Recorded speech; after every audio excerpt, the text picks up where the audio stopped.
we've talked about using real-time data for updating customers or passengers in real time and also affecting operational performance and operational abilities and so on. But what other use cases are there? So now that we're ingesting all of this data into the environment, there's a huge opportunity, a whole number of different use cases that we can start to exploit.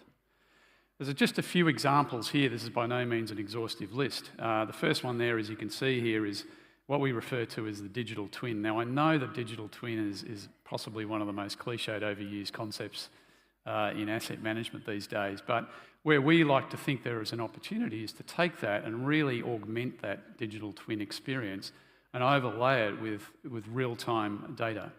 So allowing you as an operator or a consumer of the information to be able to immerse yourself within the environment, particularly in relation to the assets potentially that you're looking at analysing, to understand the context in which that asset sits and the associated information with that.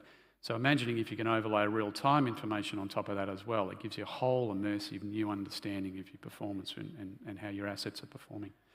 Incident management prediction. So clearly at the time of an incident, operators are flooded with all sorts of stresses, alarms, competing information and so on.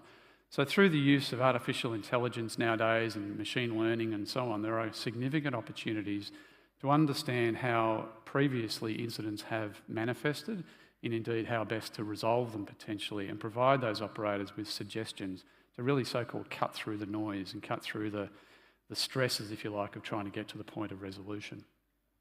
And a third really good example is asset predictive maintenance. So again, this is not a new concept, but being able to in real time ingest that data and understand asset from a condition monitoring perspective. There are opportunities to not only in real time alert on looming conditions and issues and so on with assets, but also looking at historical maintenance records and historical performance of the asset to look at warning where there may be asset incidents about to occur, or indeed the inverse of that could be you're over-servicing the asset really when you don't need to, so you're wasting time.